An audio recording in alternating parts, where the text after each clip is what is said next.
잠시 이 이야기에 귀를 기울여 주시는 여러분의 삶에 하나님의 특별한 은혜가 함께하기를 기도합니다. 잠시 시간을 내어 구독과 좋아요를 눌러주시면 이 말씀이 더 많은 영혼에게 흘러가는 귀한 통로가 될 것입니다. 이 소중한 나눔에 동참해주시는 모든 분들의 가정과 삶의 터전 위에 주님의 평안이 가득하기를 축복합니다. 우리 인생에는 누구에게도 쉽사리 털어놓을 수 없는 깊은 어둠의 날들이 찾아오곤 합니다. 아무리 간절히 기도해도 침묵만이 돌아오는 것 같고 사람들의 위로는 오히려 날카로운 가시처럼 느껴지며 삶의 모든 무게가 온전히 나 혼자만의 탓인 것처럼 여겨지는 순간들 말입니다. 그럴 때면 무기력과 자책감이 뒤섞여 영혼이 텅 비어버린 듯한 공허함에 휩싸이게 됩니다. 저에게도 그런 시간이 있었습니다. 칠흑 같은 어둠 속에서 뜬 눈으로 밤을 지새우다 맞이한 사흘째 아침, 저는 그저 가만히 성경책을 펼쳤습니다. 무언가를 기대할 힘도 기도할 말도 남아있지 않았지만 마음 한구석에서 희미하게 빛나던 말씀 하나가 떠올랐기 때문입니다. 바로 시편 23편이었습니다. 너무나 익숙해서 오히려 그 깊이를 잊고 지냈던 말씀. 하지만 그날 그 말씀은 전혀 다른 무게와 온도로 제게 다가왔습니다.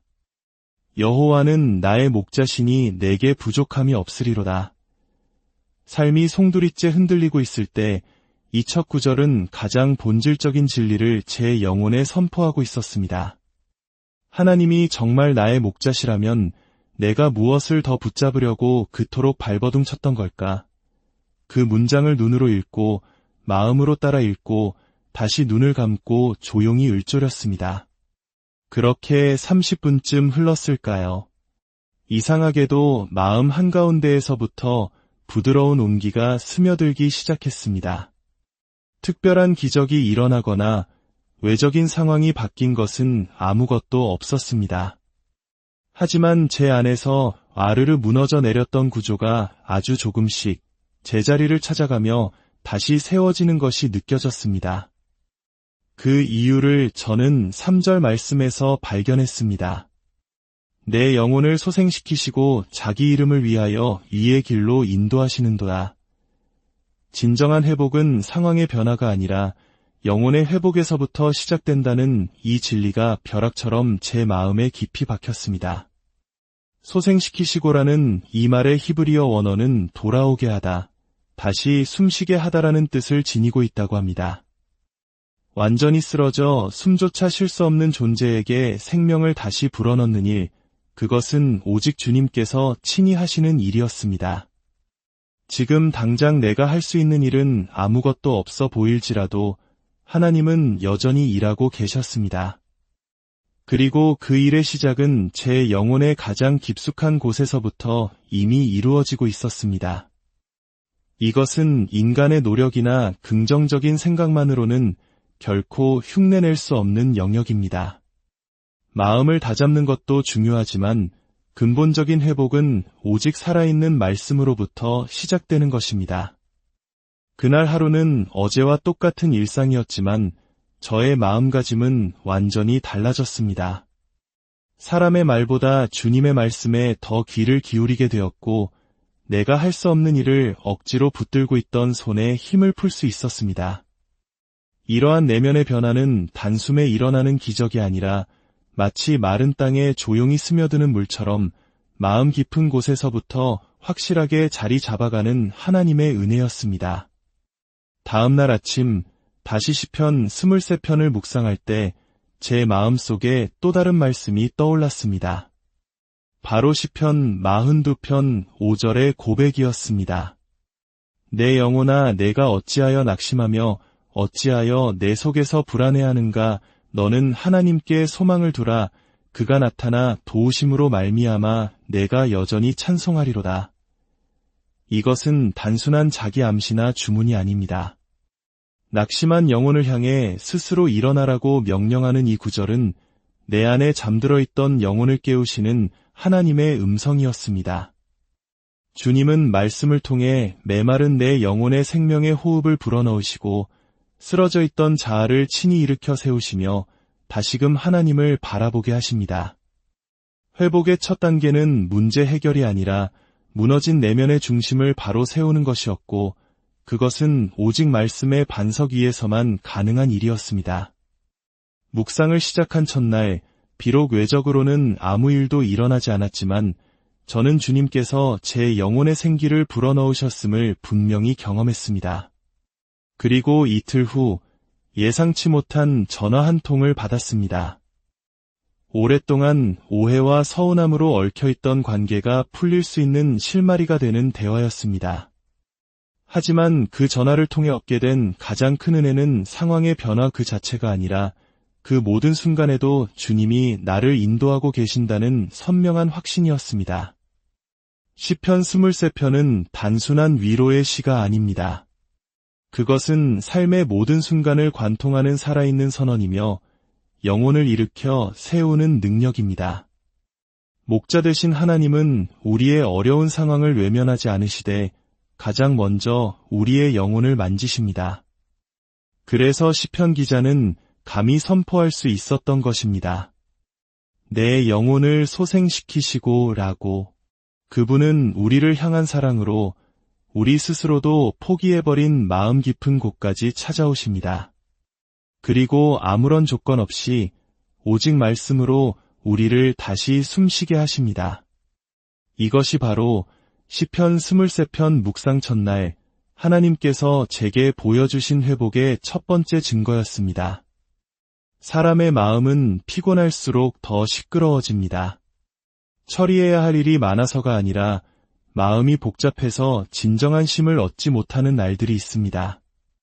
몸은 잠자리에 누웠지만 생각은 끊임없이 과거와 미래를 오가며 해야 할 일, 풀리지 않은 감정의 찌꺼기, 떨쳐낼 수 없는 걱정들을 밤새도록 되새김질합니다. 이런 혼란의 시간을 지나며 시편 23편을 묵상한 지 이틀째 되던 날, 저는 2절 말씀이 그 어느 때보다 깊이 다가오는 것을 느꼈습니다. 그가 나를 푸른 풀밭에 누이시며 쉴만한 물가로 인도하시는도다. 이 짧은 구절은 말할 수 없이 지쳐있던 제게 하나님이 어떤 분이신지를 다시금 보여주는 한 폭의 그림과도 같았습니다. 세상은 우리에게 끊임없이 더 빨리, 더 열심히, 더 많이를 외치지만 우리 하나님은 가장 먼저 우리를 누이시는 분이십니다.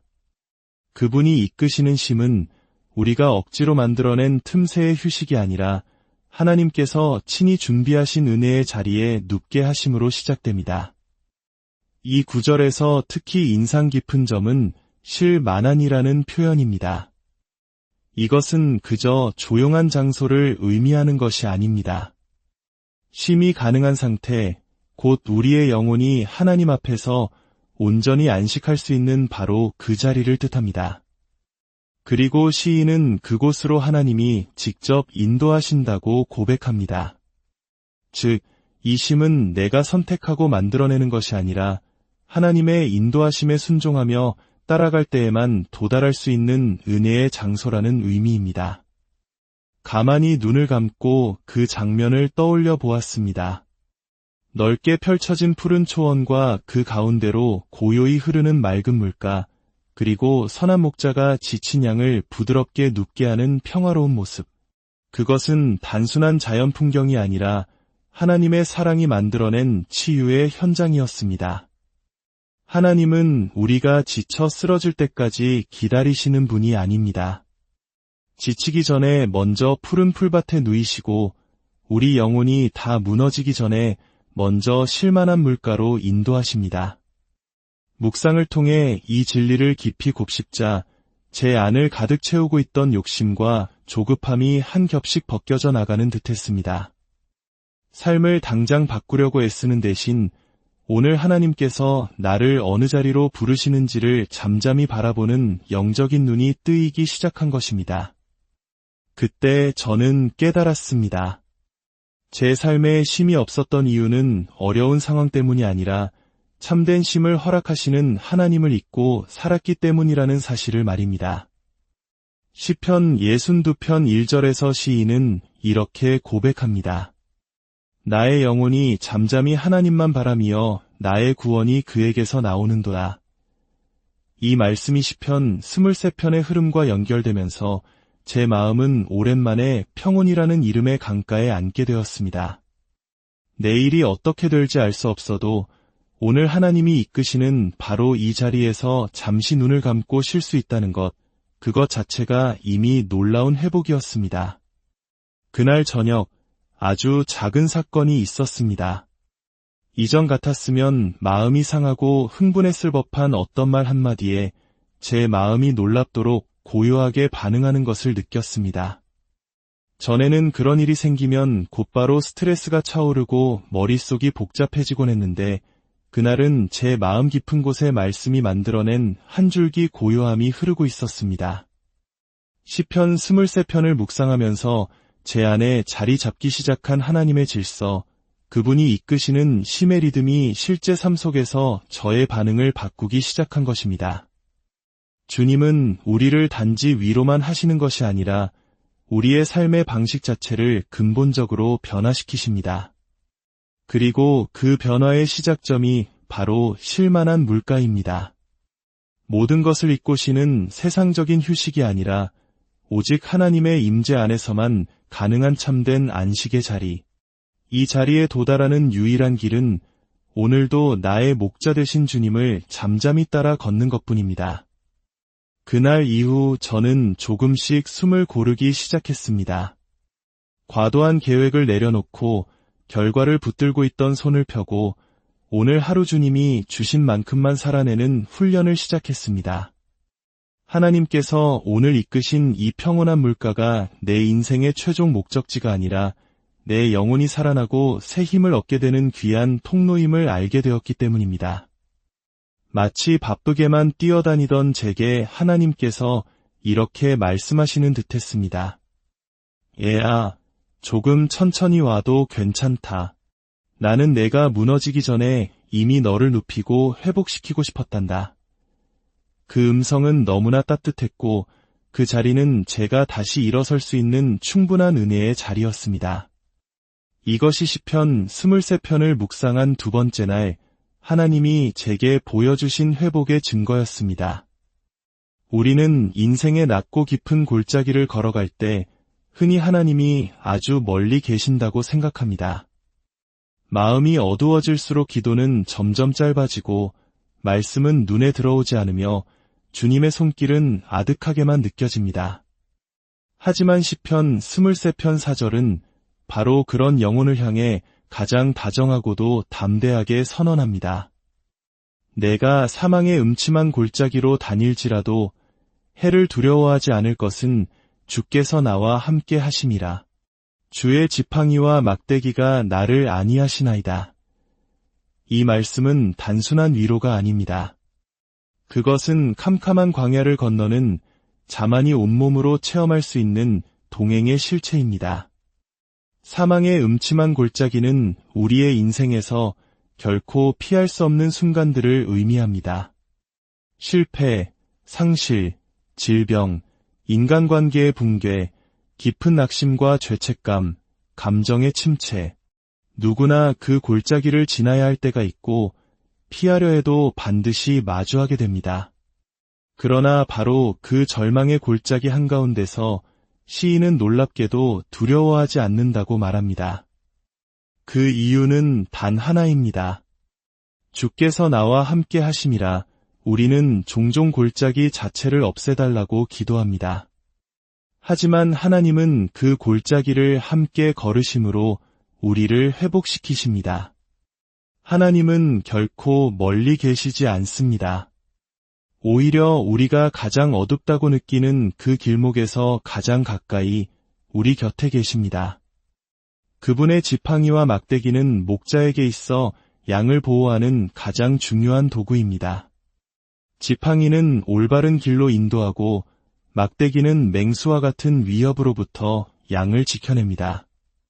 때로는 그분의 인도하심이 우리를 아프게 하는 것처럼 느껴질지라도 그 두 가지 도구는 결국 우리를 살리기 위한 사랑의 손길임을 우리는 골짜기의 가장 깊은 곳에서 비로소 깨닫게 됩니다. 하나님은 우리를 골짜기 밖으로 당장 끌어올리지 않으실 때가 많습니다. 대신 바로 그 자리에서 우리와 함께 머무르시며 우리의 영적인 눈을 열어주십니다. 목자 되신 그분이 지금 나와 동행하신다는 이 사실이야말로 사망의 골짜기 속에서도 결코 흔들리지 않는 회복의 중심축입니다. 묵상의 셋째 날, 저는 어떤 문제의 해결보다도 그분이 지금 내 곁에 계신다는 확신이 얼마나 크고 완전한 회복인지를 깨닫게 되었습니다. 문제는 해결되지 않았지만 더 이상 나 혼자가 아니라는 생각 하나만으로 마음의 풍경이 달라졌습니다. 내 상황이 완전히 변한 것은 아니었지만 하나님께서 이 고통의 순간을 모두 알고 계시고 내가 이 길을 지나야만 하는 이유 또한 알고 계신다는 사실이 깊은 위로가 되었습니다. 그 확신은 이전에는 결코 느껴보지 못했던 종류의 평안이었습니다. 사람들은 평안이란 고요하고 바람 한 점 없는 날씨와 같다고 생각하지만 저는 그날 처음으로 거센 폭풍우 한가운데서 주님과 함께 누리는 진짜 평안을 경험했습니다. 그것은 세상의 그 어떤 것도 뚫을 수 없는 두터운 담요처럼 저의 상한 영혼을 따뜻하게 감싸주었습니다. 시편 34편 18절은 이렇게 말씀합니다. 여호와는 마음이 상한 자를 가까이 하시고 충심으로 통회하는 자를 구원하시는도다. 시편의 기자들은 하나같이 평탄할 때가 아니라 가장 극심한 고난 가운데서 하나님의 임재를 가장 뚜렷하게 경험했습니다. 그렇습니다. 그분은 우리가 완전하고 잘 나갈 때가 아니라 상하고 부서졌을 때 오히려 가장 가까이 다가오시는 분입니다. 이 진리가 시편 23편의 흐름과 절묘하게 맞닿아 있다는 것을 셋째 날 저는 비로소 알게 되었습니다. 상한 심령으로 주님을 찾으면 주님은 반드시 오십니다. 지금 우리에게 필요한 것은 환경의 극적인 변화가 아니라 캄캄한 골짜기 속에서도 하나님의 손을 놓지 않는 믿음입니다. 그리고 실제로 그날 밤 저를 오랫동안 괴롭히던 마음속 깊은 죄책감과 오래된 후회가 기도로 터져나왔습니다. 눈물로 회개하며 주님, 이 깊은 골짜기에서 저를 버리지 마소서라고 고백했을 때 마음속 깊은 곳에서부터 이해할 수 없는 자유함이 파도처럼 밀려왔습니다. 그동안 숨기고만 싶었던 과거, 누구에게도 말하지 못했던 후회, 끝내 정리하지 못했던 감정의 찌꺼기들이 그 순간 정직하게 드러났고 하나님은 그것을 있는 그대로 받아주셨습니다. 이것이야말로 지팡이와 막대기로 안위하시는 하나님의 놀라운 은혜였습니다. 어둠이 거치지 않아도 하나님은 바로 거기에 계셨습니다. 진정한 회복은 때로 빛나는 순간이 아니라 짙은 어둠 속에서도 내 손을 놓지 않으시는 하나님을 발견하는 데서 시작됩니다. 그리고 그 하나님은 사망의 음침한 골짜기 한가운데서도 여전히 살아 역사하시며 우리를 위해 일하고 계십니다. 그러니 기억하십시오. 우리가 이 골짜기를 무사히 통과하고 나면 우리는 다시는 이전과 같은 사람이 아닐 것입니다. 이전보다 더 단단하고 더 겸손하며 무엇보다도 하나님 한 분만을 더욱 깊이 신뢰하는 사람으로 변화되어 있을 것입니다. 이것이 시편 23편을 묵상한 셋째 날 주님이 제게 보여주신 회복의 증거였습니다. 때로 우리는 이렇게 생각합니다. 이 정도면 충분히 견뎠으니 이제는 하나님께서 상을 주실 때도 되지 않았을까? 하지만 현실은 우리의 기대와 정반대처럼 보일 때가 많습니다. 묵묵히 참고 기도하며 사랑을 베풀었음에도 불구하고 오히려 사람들로부터 외면당하고 오해받고 억울한 소문까지 돌아올 때 우리는 위아해합니다. 왜 선하게 살려고 노력하는 내가 이런 일을 겪어야 합니까? 바로 그럴 때 시편 23편 5절 말씀이 조용히 우리 마음에 다가옵니다. 주께서 내 원수의 목전에서 내게 상을 차려주시고 기름을 내 머리에 부으셨으니 내 잔이 넘치나이다. 이 한 구절은 하나님께서 어떻게 일하시는지를 가장 극적으로 보여주는 위대한 회복의 원리입니다. 하나님은 우리의 회복을 결코 숨기지 않으십니다. 오히려 우리를 무너뜨리려 했던 바로 그 원수들이 지켜보는 자리에서 우리를 조롱하고 멸시했던 그 시선들 앞에서 보란듯이 잔치상을 차려주신다고 약속하십니다. 우리는 흔히 축복이 조용하고 은밀하게 온다고 생각합니다. 그러나 하나님은 우리의 회복을 모든 사람이 볼 수 있도록 공적이고 분명하게 드러내십니다. 그 이유는 우리가 높아지기 위함이 아니라 살아계신 하나님의 이름이 온 세상의 높임을 받으시기 위함입니다. 상을 차려주신다는 표현은 고대 히브리 문화에서 손님에게 베풀 수 있는 최고의 환대와 존중을 의미합니다. 그것도 나를 대적하는 원수들 앞에서 내가 상상조차 하지 못한 방식으로 하나님께서 친히 나를 높이시는 영광스러운 장면입니다. 거기에 더해 머리에 기름을 붓는 행위가 이어집니다. 기름 부음은 구약시대의 왕의 존귀함, 제사장의 구별됨, 그리고 하나님의 공식적인 인정을 상징합니다.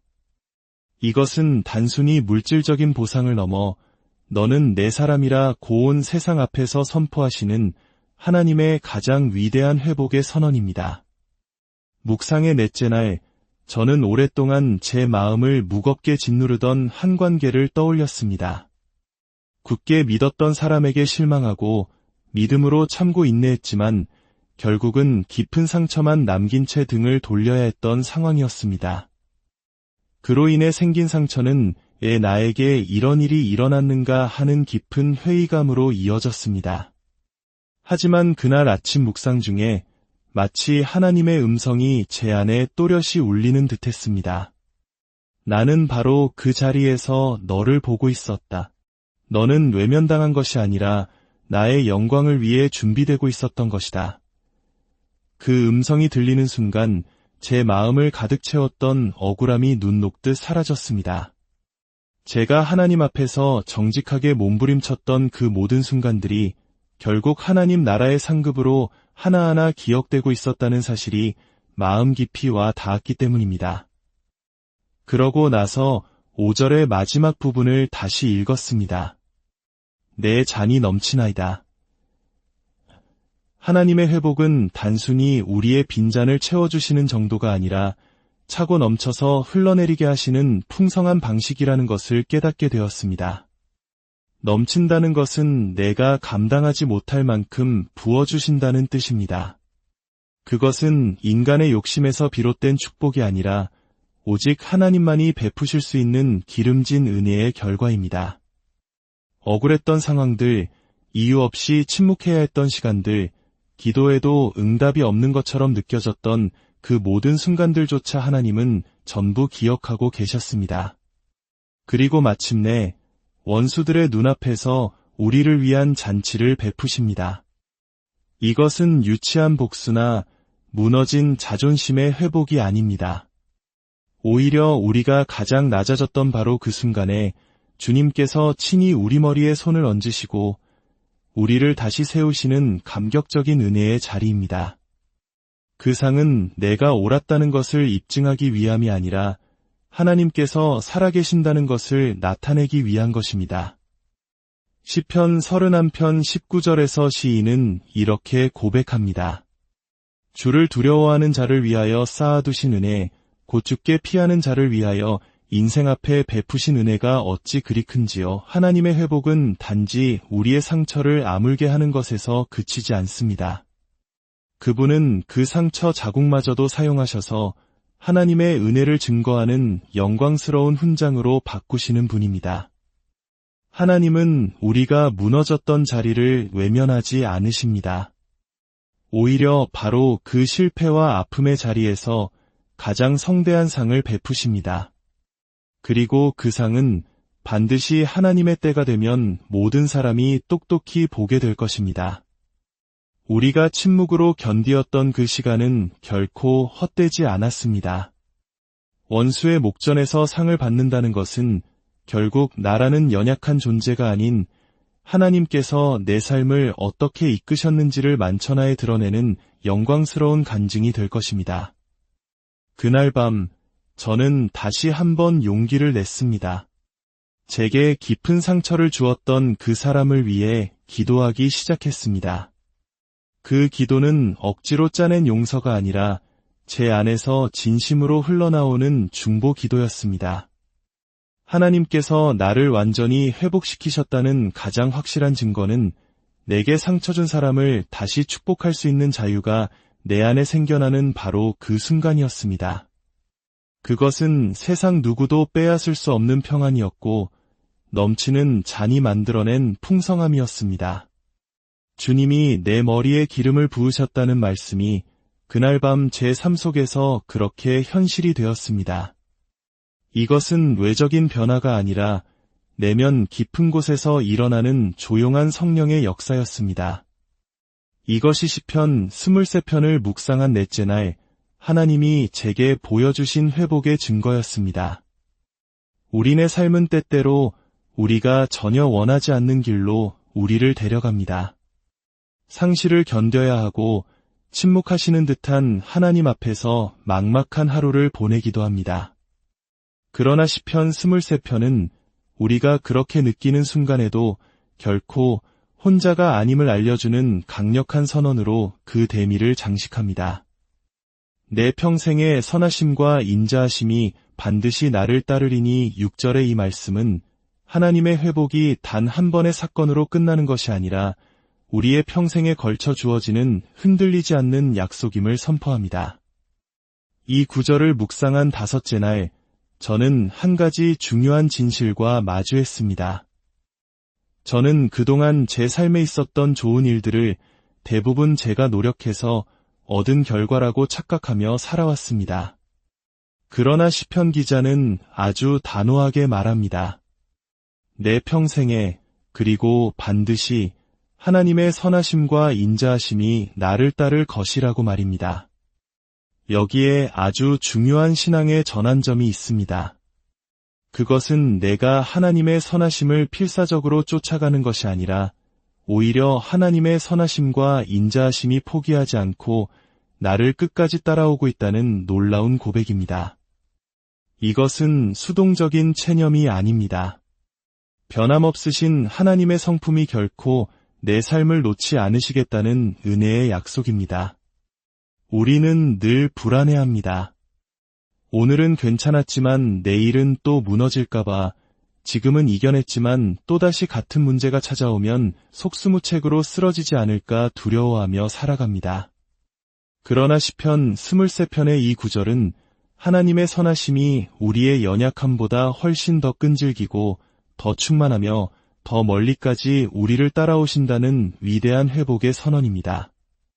인자하심이라는 단어는 히브리어로 헤세드이며 이는 조건 없는 자비와 언약에 기초한 신실한 사랑을 뜻합니다.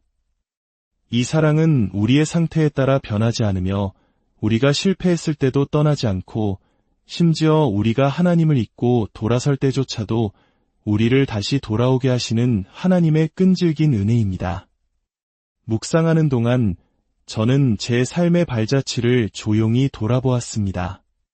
누군가의 말 한마디에 쉽게 흔들렸던 어린 시절, 생각지도 못했던 방향으로 흘러갔던 수많은 결정들, 사람들에게 깊은 상처를 받고 홀로 남겨졌다고 느꼈던 고독의 시간들.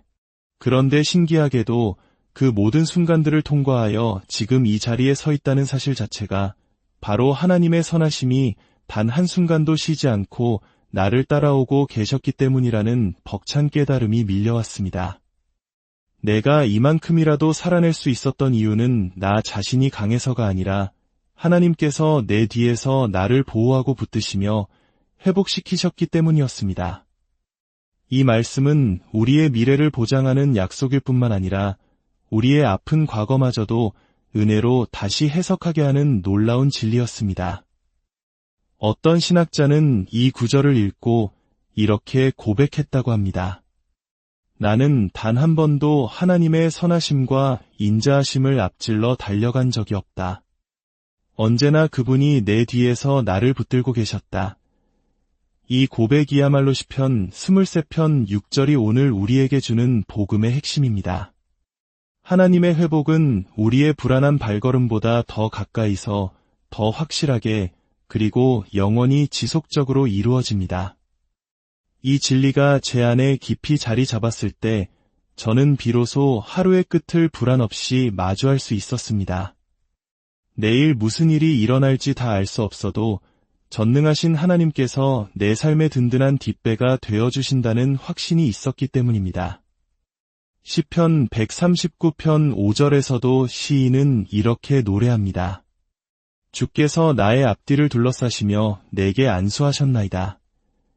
이 말씀은 우리가 어디로 가든 무엇을 겪든 주님의 보호하시는 손이 우리를 온전히 감싸고 있다는 약속입니다.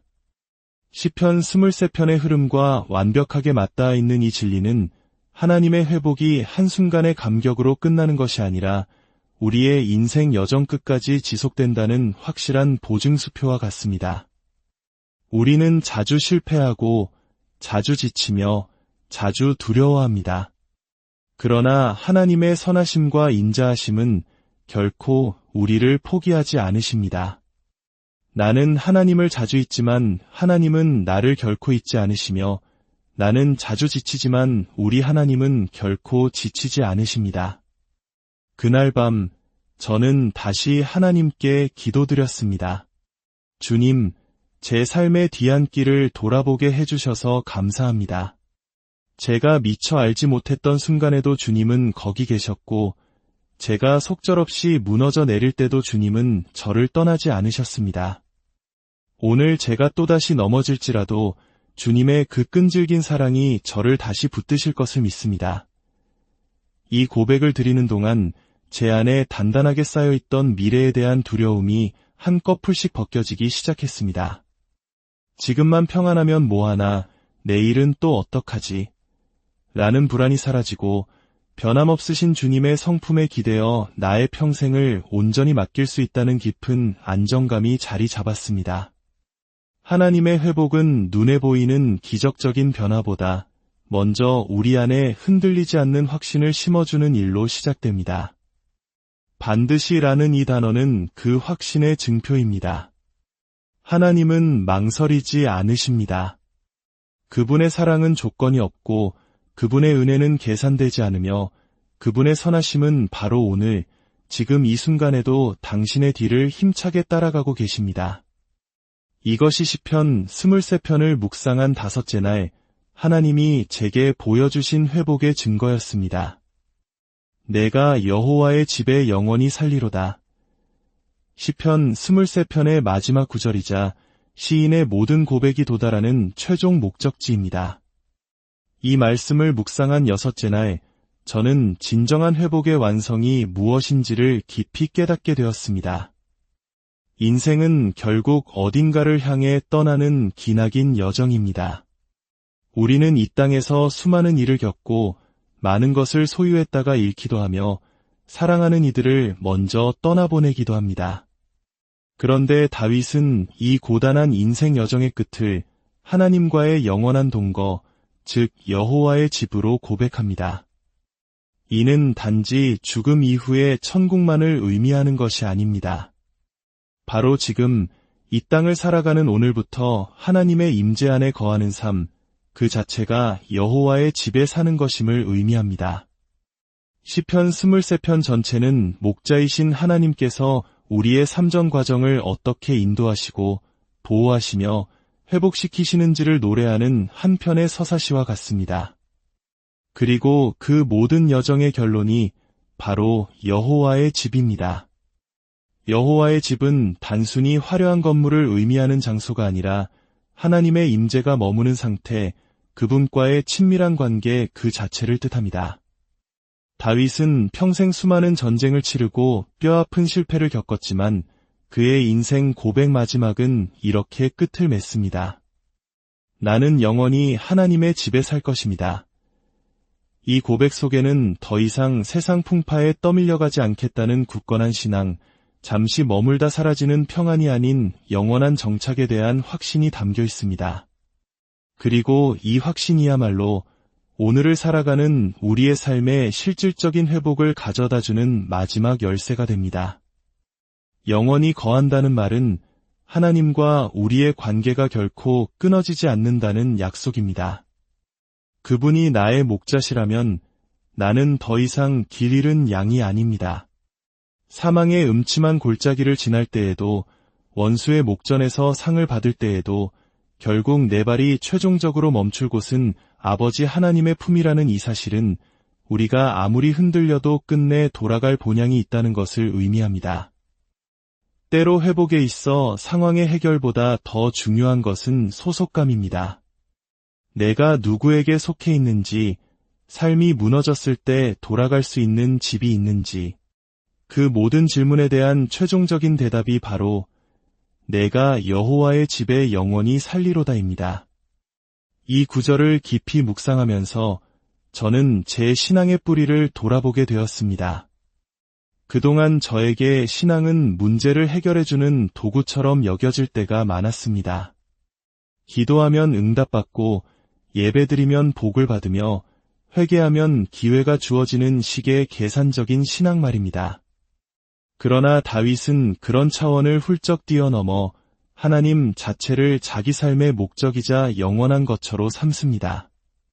이는 더 이상 무언가를 얻기 위한 신앙이 아니라 그저 그분 안에 머무는 신앙, 그분의 임재에 깊이 뿌리내리는 신앙입니다. 이것이야말로 회복의 최종 목적지입니다.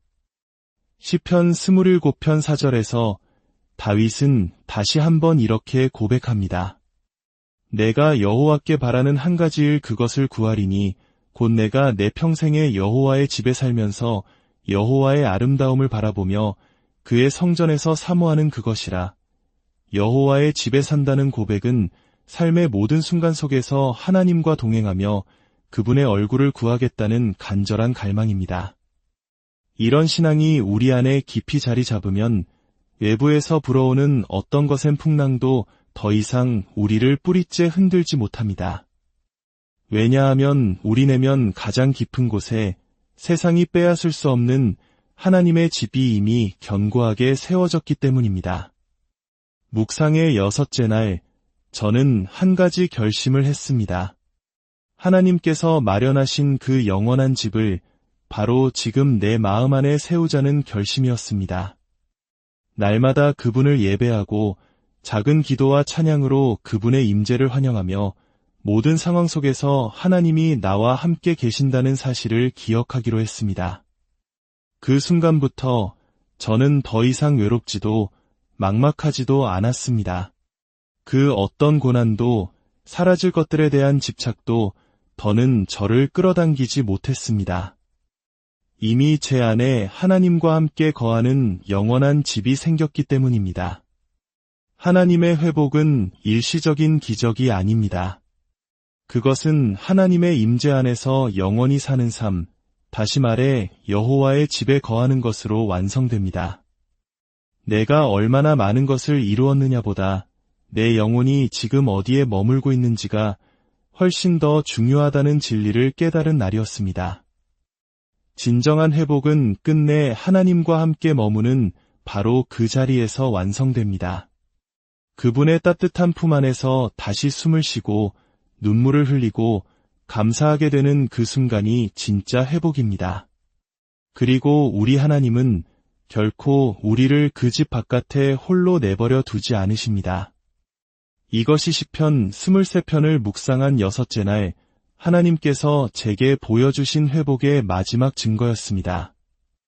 이 말씀을 듣는 모든 분들의 삶 가운데 목자 되신 하나님의 신실한 인도하심과 넘치는 회복의 은혜가 강물처럼 흐르기를 우리 잠시 이야기에 귀를 기울여 주시는 여러분의 삶에 하나님의 특별한 은혜가 함께하기를 기도합니다.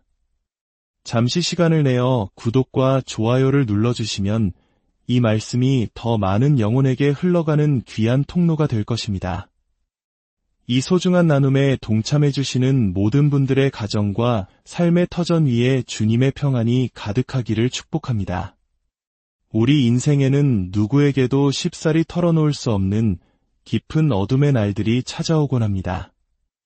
아무리 간절히 기도해도 침묵만이 돌아오는 것 같고 사람들의 위로는 오히려 날카로운 가시처럼 느껴지며 삶의 모든 무게가 온전히 나 혼자만의 탓인 것처럼 여겨지는 순간들 말입니다.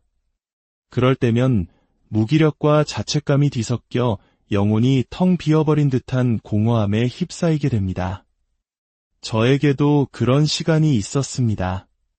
칠흑 같은 어둠 속에서 뜬 눈으로 밤을 지새우다 맞이한 사흘째 아침, 저는 그저 가만히 성경책을 펼쳤습니다. 무언가를 기대할 힘도, 기도할 말도 남아있지 않았지만 마음 한구석에서 희미하게 빛나던 말씀 하나가 떠올랐기 때문입니다. 바로 시편 23편이었습니다. 너무나 익숙해서 오히려 그 깊이를 잊고 지냈던 말씀. 하지만 그날 그 말씀은 전혀 다른 무게와 온도로 제게 다가왔습니다. 여호와는 나의 목자시니 내게 부족함이 없으리로다. 삶이 송두리째 흔들리고 있을 때 이 첫 구절은 가장 본질적인 진리를 제 영혼에 선포하고 있었습니다. 하나님이 정말 나의 목자시라면 내가 무엇을 더 붙잡으려고 그토록 발버둥 쳤던 걸까? 그 문장을 눈으로 읽고 마음으로 따라 읽고 다시 눈을 감고 조용히 읊조렸습니다. 그렇게 30분쯤 흘렀을까요? 이상하게도 마음 한가운데에서부터 부드러운 온기가 스며들기 시작했습니다.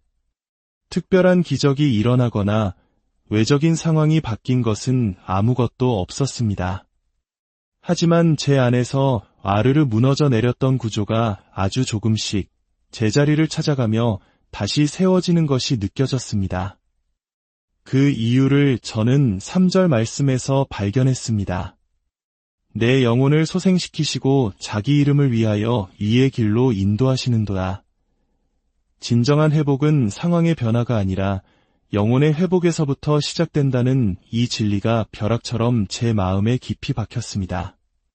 소생시키시고라는 이 말의 히브리어 원어는 돌아오게 하다, 다시 숨쉬게 하다라는 뜻을 지니고 있다고 합니다. 완전히 쓰러져 숨조차 쉴 수 없는 존재에게 생명을 다시 불어넣는 일, 그것은 오직 주님께서 친히 하시는 일이었습니다. 지금 당장 내가 할 수 있는 일은 아무것도 없어 보일지라도 하나님은 여전히 일하고 계셨습니다. 그리고 그 일의 시작은 제 영혼의 가장 깊숙한 곳에서부터 이미 이루어지고 있었습니다. 이것은 인간의 노력이나 긍정적인 생각만으로는 결코 흉내낼 수 없는 영역입니다. 마음을 다잡는 것도 중요하지만 근본적인 회복은 오직 살아있는 말씀으로부터 시작되는 것입니다. 그날 하루는 어제와 똑같은 일상이었지만 저의 마음가짐은 완전히 달라졌습니다. 사람의 말보다 주님의 말씀에 더 귀를 기울이게 되었고 내가 할 수 없는 일을 억지로 붙들고 있던 손에 힘을 풀 수 있었습니다. 이러한 내면의 변화는 단숨에 일어나는 기적이 아니라 마치 마른 땅에 조용히 스며드는 물처럼 마음 깊은 곳에서부터 확실하게 자리 잡아가는 하나님의 은혜였습니다. 다음 날 아침 다시 시편 23편을 묵상할 때 제 마음속에 또 다른 말씀이 떠올랐습니다. 바로 시편 42편 5절의 고백이었습니다. 내 영혼아 내가 어찌하여 낙심하며 어찌하여 내 속에서 불안해하는가. 너는 하나님께 소망을 두라. 그가 나타나 도우심으로 말미암아 내가 여전히 찬송하리로다. 이것은 단순한 자기 암시나 주문이 아닙니다. 낙심한 영혼을 향해 스스로 일어나라고 명령하는 이 구절은 내 안에 잠들어 있던 영혼을 깨우시는 하나님의 음성이었습니다. 주님은 말씀을 통해 메마른 내 영혼의 생명의 호흡을 불어넣으시고 쓰러져 있던 자아를 친히 일으켜 세우시며 다시금 하나님을 바라보게 하십니다. 회복의 첫 단계는 문제 해결이 아니라 무너진 내면의 중심을 바로 세우는 것이었고 그것은 오직 말씀의 반석 위에서만 가능한 일이었습니다. 묵상을 시작한 첫날, 비록 외적으로는 아무 일도 일어나지 않았지만 저는 주님께서 제 영혼의 생기를 불어넣으셨음을 분명히 경험했습니다. 그리고 이틀 후 예상치 못한 전화 한 통을 받았습니다. 오랫동안 오해와 서운함으로 얽혀있던 관계가 풀릴 수 있는 실마리가 되는 대화였습니다. 하지만 그 전화를 통해 얻게 된 가장 큰 은혜는 상황의 변화 그 자체가 아니라 그 모든 순간에도 주님이 나를 인도하고 계신다는 선명한 확신이었습니다. 시편 23편은 단순한 위로의 시가 아닙니다. 그것은 삶의 모든 순간을 관통하는 살아있는 선언이며 영혼을 일으켜 세우는 능력입니다. 목자 되신 하나님은 우리의 어려운 상황을 외면하지 않으시되 가장 먼저 우리의 영혼을 만지십니다. 그래서 시편 기자는 감히 선포할 수 있었던 것입니다. 내 영혼을 소생시키시고 라고. 그분은 우리를 향한 사랑으로 우리 스스로도 포기해버린 마음 깊은 곳까지 찾아오십니다. 그리고 아무런 조건 없이 오직 말씀으로 우리를 다시 숨쉬게 하십니다. 이것이 바로 시편 23편 묵상 첫날 하나님께서 제게 보여주신 회복의 첫 번째 증거였습니다. 사람의 마음은 피곤할수록 더 시끄러워집니다. 처리해야 할 일이 많아서가 아니라 마음이 복잡해서 진정한 쉼을 얻지 못하는 날들이 있습니다. 몸은 잠자리에 누웠지만 생각은 끊임없이 과거와 미래를 오가며 해야 할 일, 풀리지 않은 감정의 찌꺼기, 떨쳐낼 수 없는 걱정들을 밤새도록 되새김질합니다. 이런 혼란의 시간을 지나며 시편 23편을 묵상한 지 이틀째 되던 날, 저는 2절 말씀이 그 어느 때보다 깊이 다가오는 것을 느꼈습니다. 그가 나를 푸른 풀밭에 누이시며 쉴만한 물가로 인도하시는도다. 이 짧은 구절은 말할 수 없이 지쳐있던 제게 하나님이 어떤 분이신지를 다시금 보여주는 한 폭의 그림과도 같았습니다. 세상은 우리에게 끊임없이 더 빨리, 더 열심히, 더 많이를 외치지만 우리 하나님은 가장 먼저 우리를 누이시는 분이십니다. 그분이 이끄시는 쉼은 우리가 억지로 만들어낸 틈새의 휴식이 아니라 하나님께서 친히 준비하신 은혜의 자리에 눕게 하심으로 시작됩니다. 이 구절에서 특히 인상 깊은 점은 쉴 만한이라는 표현입니다. 이것은 그저 조용한 장소를 의미하는 것이 아닙니다. 쉼이 가능한 상태, 곧 우리의 영혼이 하나님 앞에서 온전히 안식할 수 있는 바로 그 자리를 뜻합니다. 그리고 시인은 그곳으로 하나님이 직접 인도하신다고 고백합니다. 즉, 이 쉼은 내가 선택하고 만들어내는 것이 아니라 하나님의 인도하심에 순종하며 따라갈 때에만 도달할 수 있는 은혜의 장소라는 의미입니다. 가만히 눈을 감고 그 장면을 떠올려 보았습니다. 넓게 펼쳐진 푸른 초원과 그 가운데로 고요히 흐르는 맑은 물가, 그리고 선한 목자가 지친 양을 부드럽게 눕게 하는 평화로운 모습. 그것은 단순한 자연 풍경이 아니라 하나님의 사랑이 만들어낸 치유의 현장이었습니다. 하나님은 우리가 지쳐 쓰러질 때까지 기다리시는 분이 아닙니다.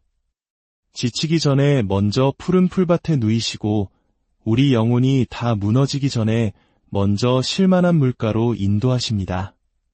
묵상을 통해 이 진리를 깊이 곱씹자 제 안을 가득 채우고 있던 욕심과 조급함이 한 겹씩 벗겨져 나가는 듯했습니다.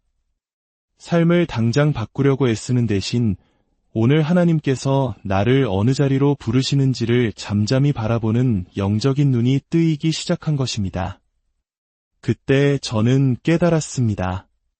제 삶에 쉼이 없었던 이유는 어려운 상황 때문이 아니라 참된 쉼을 허락하시는 하나님을 잊고 살았기 때문이라는 사실을 말입니다. 시편 62편 1절에서 시인은 이렇게 고백합니다. 나의 영혼이 잠잠히 하나님만 바라며 나의 구원이 그에게서 나오는도다. 이 말씀이 시편 23편의 흐름과 연결되면서 제 마음은 오랜만에 평온이라는 이름의 강가에 앉게 되었습니다. 내일이 어떻게 될지 알 수 없어도 오늘 하나님이 이끄시는 바로 이 자리에서 잠시 눈을 감고 쉴 수 있다는 것, 그것 자체가 이미 놀라운 회복이었습니다. 그날 저녁 아주 작은 사건이 있었습니다. 이전 같았으면 마음이 상하고 흥분했을 법한 어떤 말 한마디에 제 마음이 놀랍도록 고요하게 반응하는 것을 느꼈습니다. 전에는 그런 일이 생기면 곧바로 스트레스가 차오르고 머릿속이 복잡해지곤 했는데 그날은 제 마음 깊은 곳에 말씀이 만들어낸 한 줄기 고요함이 흐르고 있었습니다. 시편 23편을 묵상하면서 제 안에 자리 잡기 시작한 하나님의 질서, 그분이 이끄시는 쉼의 리듬이 실제 삶 속에서 저의 반응을 바꾸기 시작한 것입니다. 주님은 우리를 단지 위로만 하시는 것이 아니라 우리의 삶의 방식 자체를 근본적으로 변화시키십니다. 그리고 그 변화의 시작점이 바로 쉴만한 물가입니다. 모든 것을 잊고 쉬는 세상적인 휴식이 아니라 오직 하나님의 임재 안에서만 가능한 참된 안식의 자리. 이 자리에 도달하는 유일한 길은 오늘도 나의 목자 되신 주님을 잠잠히 따라 걷는 것뿐입니다. 그날 이후 저는 조금씩 숨을 고르기 시작했습니다. 과도한 계획을 내려놓고 결과를 붙들고 있던 손을 펴고 오늘 하루 주님이 주신 만큼만 살아내는 훈련을 시작했습니다. 하나님께서 오늘 이끄신 이 평온한 물가가 내 인생의 최종 목적지가 아니라 내 영혼이 살아나고 새 힘을 얻게 되는 귀한 통로임을 알게 되었기 때문입니다. 마치 바쁘게만 뛰어다니던 제게 하나님께서 이렇게 말씀하시는 듯했습니다. 얘야, 조금 천천히 와도 괜찮다. 나는 내가 무너지기 전에 이미 너를 눕히고 회복시키고 싶었단다. 그 음성은 너무나 따뜻했고 그 자리는 제가 다시 일어설 수 있는 충분한 은혜의 자리였습니다. 이것이 시편 23편을 묵상한 두 번째 날 하나님이 제게 보여주신 회복의 증거였습니다. 우리는 인생의 낮고 깊은 골짜기를 걸어갈 때 흔히 하나님이 아주 멀리 계신다고 생각합니다. 마음이 어두워질수록 기도는 점점 짧아지고 말씀은 눈에 들어오지 않으며 주님의 손길은 아득하게만 느껴집니다. 하지만 시편 23편 4절은 바로 그런 영혼을 향해 가장 다정하고도 담대하게 선언합니다. 내가 사망의 음침한 골짜기로 다닐지라도 해를 두려워하지 않을 것은 주께서 나와 함께 하심이라. 주의 지팡이와 막대기가 나를 안위하시나이다. 이 말씀은 단순한 위로가 아닙니다. 그것은 캄캄한 광야를 건너는 자만이 온몸으로 체험할 수 있는 동행의 실체입니다. 사망의 음침한 골짜기는 우리의 인생에서 결코 피할 수 없는 순간들을 의미합니다. 실패, 상실, 질병, 인간관계의 붕괴, 깊은 낙심과 죄책감, 감정의 침체. 누구나 그 골짜기를 지나야 할 때가 있고 피하려 해도 반드시 마주하게 됩니다. 그러나 바로 그 절망의 골짜기 한가운데서 시인은 놀랍게도 두려워하지 않는다고 말합니다. 그 이유는 단 하나입니다. 주께서 나와 함께 하심이라. 우리는 종종 골짜기 자체를 없애달라고 기도합니다. 하지만 하나님은 그 골짜기를 함께 걸으심으로 우리를 회복시키십니다. 하나님은 결코 멀리 계시지 않습니다. 오히려 우리가 가장 어둡다고 느끼는 그 길목에서 가장 가까이 우리 곁에 계십니다. 그분의 지팡이와 막대기는 목자에게 있어 양을 보호하는 가장 중요한 도구입니다. 지팡이는 올바른 길로 인도하고 막대기는 맹수와 같은 위협으로부터 양을 지켜냅니다. 때로는 그분의 인도하심이 우리를 아프게 하는 것처럼 느껴질지라도 그 두 가지 도구는 결국 우리를 살리기 위한 사랑의 손길임을 우리는 골짜기의 가장 깊은 곳에서 비로소 깨닫게 됩니다. 하나님은 우리를 골짜기 밖으로 당장 끌어올리지 않으실 때가 많습니다. 대신 바로 그 자리에서 우리와 함께 머무르시며 우리의 영적인 눈을 열어주십니다. 목자 되신 그분이 지금 나와 동행하신다는 이 사실이야말로 사망의 골짜기 속에서도 결코 흔들리지 않는 회복의 중심축입니다. 묵상의 셋째 날, 저는 어떤 문제의 해결보다도 그분이 지금 내 곁에 계신다는 확신이 얼마나 크고 완전한 회복인지를 깨닫게 되었습니다. 문제는 해결되지 않았지만 더 이상 나 혼자가 아니라는 생각 하나만으로 마음의 풍경이 달라졌습니다. 내 상황이 완전히 변한 것은 아니었지만 하나님께서 이 고통의 순간을 모두 알고 계시고 내가 이 길을 지나야만 하는 이유 또한 알고 계신다는 사실이 깊은 위로가 되었습니다. 그 확신은 이전에는 결코 느껴보지 못했던 종류의 평안이었습니다. 사람들은 평안이란 고요하고 바람 한 점 없는 날씨와 같다고 생각하지만 저는 그날 처음으로 거센 폭풍우 한가운데서 주님과 함께 누리는 진짜 평안을 경험했습니다. 그것은 세상의 그 어떤 것도 뚫을 수 없는 두터운 담요처럼 저의 상한 영혼을 따뜻하게 감싸주었습니다. 시편 34편 18절은 이렇게 말씀합니다. 여호와는 마음이 상한 자를 가까이 하시고 충심으로 통회하는 자를 구원하시는도다. 시편의 기자들은 하나같이 평탄할 때가 아니라 가장 극심한 고난 가운데서 하나님의 임재를 가장 뚜렷하게 경험했습니다. 그렇습니다. 그분은 우리가 완전하고 잘 나갈 때가 아니라 상하고 부서졌을 때 오히려 가장 가까이 다가오시는 분입니다. 이 진리가 시편 23편의 흐름과 절묘하게 맞닿아 있다는 것을 셋째 날 저는 비로소 알게 되었습니다. 상한 심령으로 주님을 찾으면 주님은 반드시 오십니다. 지금 우리에게 필요한 것은 환경의 극적인 변화가 아니라 캄캄한 골짜기 속에서도 하나님의 손을 놓지 않는 믿음입니다. 그리고 실제로 그날 밤 저를 오랫동안 괴롭히던 마음속 깊은 죄책감과 오래된 후회가 기도로 터져나왔습니다. 눈물로 회개하며 주님, 이 깊은 골짜기에서 저를 버리지 마소서라고 고백했을 때 마음속 깊은 곳에서부터 이해할 수 없는 자유함이 파도처럼 밀려왔습니다. 그동안 숨기고만 싶었던 과거, 누구에게도 말하지 못했던 후회, 끝내 정리하지 못했던 감정의 찌꺼기들이 그 순간 정직하게 드러났고 하나님은 그것을 있는 그대로 받아주셨습니다. 이것이야말로 지팡이와 막대기로 안위하시는 하나님의 놀라운 은혜였습니다. 어둠이 거치지 않아도 하나님은 바로 거기에 계셨습니다.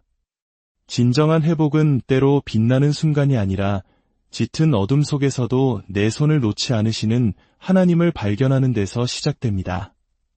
그리고 그 하나님은 사망의 음침한 골짜기 한가운데서도 여전히 살아 역사하시며 우리를 위해 일하고 계십니다. 그러니 기억하십시오. 우리가 이 골짜기를 무사히 통과하고 나면 우리는 다시는 이전과 같은 사람이 아닐 것입니다. 이전보다 더 단단하고 더 겸손하며 무엇보다도 하나님 한 분만을 더욱 깊이 신뢰하는 사람으로 변화되어 있을 것입니다. 이것이 시편 23편을 묵상한 셋째 날 주님이 제게 보여주신 회복의 증거였습니다. 때로 우리는 이렇게 생각합니다. 이 정도면 충분히 견뎠으니 이제는 하나님께서 상을 주실 때도 되지 않았을까? 하지만 현실은 우리의 기대와 정반대처럼 보일 때가 많습니다. 묵묵히 참고 기도하며 사랑을 베풀었음에도 불구하고 오히려 사람들로부터 외면당하고 오해받고 억울한 소문까지 돌아올 때 우리는 위아해합니다. 왜 선하게 살려고 노력하는 내가 이런 일을 겪어야 합니까? 바로 그럴 때 시편 23편 5절 말씀이 조용히 우리 마음에 다가옵니다. 주께서 내 원수의 목전에서 내게 상을 차려주시고 기름을 내 머리에 부으셨으니 내 잔이 넘치나이다. 이 한 구절은 하나님께서 어떻게 일하시는지를 가장 극적으로 보여주는 위대한 회복의 원리입니다. 하나님은 우리의 회복을 결코 숨기지 않으십니다. 오히려 우리를 무너뜨리려 했던 바로 그 원수들이 지켜보는 자리에서 우리를 조롱하고 멸시했던 그 시선들 앞에서 보란듯이 잔치상을 차려주신다고 약속하십니다. 우리는 흔히 축복이 조용하고 은밀하게 온다고 생각합니다. 그러나 하나님은 우리의 회복을 모든 사람이 볼 수 있도록 공적이고 분명하게 드러내십니다. 그 이유는 우리가 높아지기 위함이 아니라 살아계신 하나님의 이름이 온 세상의 높임을 받으시기 위함입니다. 상을 차려주신다는 표현은 고대 히브리 문화에서 손님에게 베풀 수 있는 최고의 환대와 존중을 의미합니다. 그것도 나를 대적하는 원수들 앞에서 내가 상상조차 하지 못한 방식으로 하나님께서 친히 나를 높이시는 영광스러운 장면입니다. 거기에 더해 머리에 기름을